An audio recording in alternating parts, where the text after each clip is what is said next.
Assalamualaikum warahmatullahi wabarakatuh.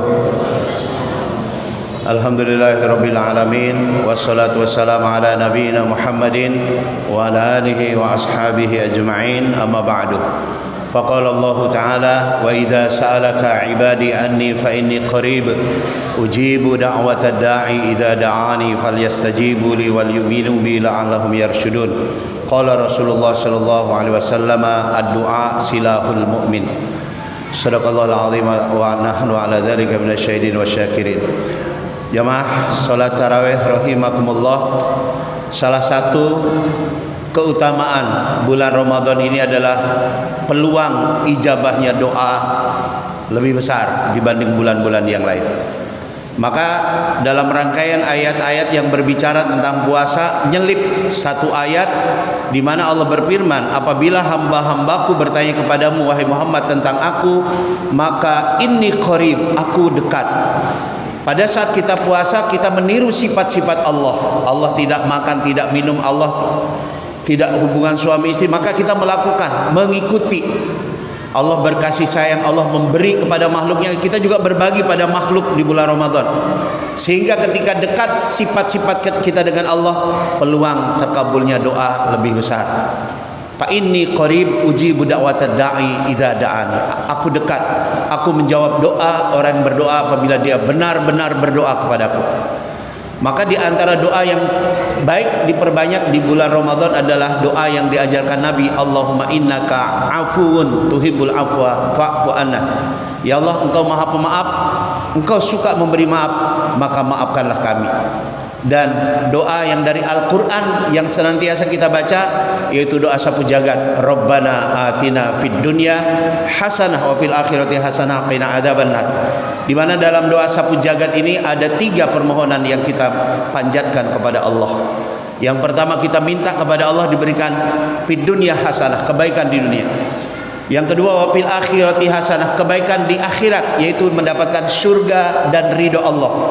Dan yang ketiga, waqina adzabannar, supaya kita selamat dari azab api neraka, karena kebanyakan penghuni surga alumni api neraka. Yang menjadi pertanyaan, apa yang disebut fid dunya hasanah, kebaikan di dunia? Ibnu Abbas mengatakan di antara kebaikan di dunia itu adalah jismun sahihun wa umurun mubarak, yaitu badan yang sehat dan jasmani dan umur yang panjang yang penuh berkah. Jadi termasuk kebaikan di dunia adalah pada saat kita memiliki badan yang sehat dan umur yang panjang penuh berkah.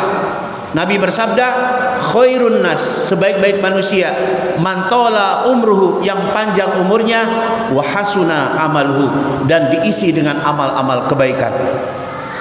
Wasu'un wa aswa'un nas, dan seburuk-buruk manusia adalah mantola umruhu, panjang umurnya, wasa'a amaluhu, tapi buruk isinya, amal-amal buruk yang menjadi isi daripada umurnya. Nah, jamaah yang dimuliakan Allah, menarik satu penelitian dari para ahli-ahli gizi tingkat dunia, bahwa di dunia ini setelah disurvei ada 5 daerah di seluruh dunia yang disebut blue zone, di mana di 5 daerah ini adalah manusia yang memiliki umur paling panjang di seluruh planet bumi. 5 daerah itu: 1 Okinawa Jepang, 2 di Costa Rica, Loma Linda Finlandia, Nicoya Itali kalau nggak salah. Ada 5 daerah, rata-rata umurnya sampai 100 tahun itu masih lari-lari di jalanan. Sementara di kita umur 60-70 tahun sudah susah ke masjidnya ya. Nah, apa yang menjadi sebab orang-orang ini punya umur yang sampai 100 tahun lebih, Pak, harapan hidupnya ya? Ternyata setelah dipelajari, 1, mereka punya pola makan yang baik, Pak. Jadi pola makannya baik, makanan yang jauh daripada hal-hal yang membuat badan sakit, jauh daripada makanan-makanan olahan, pengawet, penyedap, perasa, pewarna dan sebagainya. Makanan yang alami-alami, sayur, biji-bijian, kemudian kacang-kacangan dan sebagainya. Kemudian mereka makan, ternyata hanya sampai 80% rasa kenyang. 80% rasa, jangan sampai dipenuhi rasa kenyangnya 100%. Karena katanya kalau orang selalu menjaga ada sedikit rasa lapar, itu justru akan umur panjang. Pantas Nabi bersabda, jadikanlah isi perutmu sepertiga makanan, sepertiga air, dan sepertiga udara. Nah, kita kalau buka penuh Pak makanan itu ya. Oh, udah gak tahu ya. Makanya puasa yang benar itu kita cek Pak. Puasa yang benar harusnya setelah Ramadan badan kita lebih sehat dan lebih langsing Pak. Halo. Nah, cek ibu-ibu setelah Ramadan lebih langsing atau lebih bongsor ya? Setelah Ramadan yang benar puasanya itu pengeluaran makin irit. Makin irit. Jadi kantongnya tidak kena penyempitan pembuluh dompet ya. Nah, kenyataannya ternyata Ramadan kita lebih irit, lebih boros Pak. Ini masalah kan? Harusnya lebih irit bulan Ramadan ini. Nah, jamaah yang dimuliakan Allah, jadi makanan-makanan alami rupanya ini yang menjadi resep. Jadi yang mengamalkan hidup sehat ala Rasul ternyata orang luar Pak, sehingga mereka mencapai umur di atas 100 tahun. Yang kedua, mereka itu setiap hari berjalan kaki sejauh-jauhnya setiap hari. WHO mengatakan minimal orang jalan kaki setiap hari 5.000 langkah Pak. Minimal 5.000 langkah ya. Nah, ini kalau dihitung-hitung ibu-ibu berapa langkah kalau sekarang? Kebanyakan tidurnya ini ya. Alasannya tidurnya orang puasa ibadah ya. Makin lelap tidurnya, makin gede pahalanya. Apalagi sampai ngorok dengkur. Wah, ini ya. Itu tidurnya ibadah, apalagi geraknya.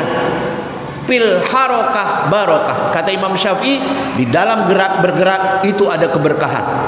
Jadi kalau bisa Pak, kalau bisa banyak-banyak kita bergerak. Jalan kaki lah pada saat kita ada kesempatan Pak. Gak usah jauh-jauh. Jatiluhur gitu bolak-balik ya. Kalau Jatiluhur kurang pada Yasa gitu ya, gempor-gempor pulang ya. Nah, jamaah yang dimuliakan Allah, jadi banyak gerak. Nah, dengan Ramadan ini Pak, kita dengan tarawih ini banyak gerak Pak, banyak gerak. Apalagi kalau 23 rakaat, berapa kalori itu terbakar ya? Kalau secara biologis ya, belum pahala, itu mah urusan Allah ya. Nah, jamaah yang dimuliakan Allah, berikutnya resep sehatnya adalah perbanyak silaturahmi dan berkumpul bersama orang-orang yang dicintai. Ternyata ini resep sehat di negara-negara tadi Pak. Di samping mereka gerak olahraga yang cukup, makanan alami, berkumpul bersama komunitas, keluarga dan teman-teman yang berbahagia, yang dicintai, itu memperpanjang umur. Pantas Nabi bersabda, siapa yang ingin dipanjangkan umurnya, diberkahi rizkinya, perbanyak silaturahmi, yaitu ketemu dengan sahabat, keluarga yang dicintai. Termasuk ini bertemu di masjid dengan teman-teman kita Pak, jadi gembira, itu memperpanjang umur insya Allah. Dan yang keempat, cukup istirahat. Nabi SAW Pak, berapa kali Nabi tidur sehari semalam? Jamaah yang dimuliakan Allah. Ternyata Nabi itu tidur 3 kali sehari. Oh, tidur melulu Nabi ya berarti ya. Nabi itu tidurnya 3 kali sehari Pak. Kapan tidur Nabi? Beda dengan kita. Kita pada subuh tidur, pada zuhur tidur deh, apalagi Ramadan ya. Nabi tidur 3 kali. Pertama tidur Nabi qailulah, sebelum zuhur. Jadi udah dipelajari juga Pak, sampai di penelitian di Harvard University, bahwa tidur sebelum matahari di atas itu baik untuk kesehatan. Take nap, tidur siang. Nabi biasa tidur Pak kalau sekarang antara jam 11 sampai zuhur. Jadi sebelum zuhur tidurnya. Cuma ya namanya karyawan, pegawai, anak sekolah, ya kapan mau bisa tidur gitu ya masalahnya ya. Yang kedua, tidurnya Nabi ba'da isya Pak. Jadi Nabi nggak begadang ba'da isya, dan kita nggak bagus begadang. Pak Haji pesan begadang jangan begadang ya, kalau tidak ada keperluan ya. Begadang boleh saja ya kalau memang ada perlunya, itu kata Pak Haji ya. Nah, yang ketiga, Nabi itu tidur kalau sudah sholat tahajud Pak, malam beliau tidur sampai waktu subuh. Jadi 3 waktu tidur. Sekurang-kurangnya kita tidur minimal 6 sampai 8 jam. 6 jam udah cukup. 6 sampai 8 jam tergantung keadaan masing-masing. Barakallahu lakum fil Qur'anil Karim wa nafa'ani wa iyyakum bima fil ayati wa dzikril hakim. Assalamualaikum warahmatullahi wabarakatuh.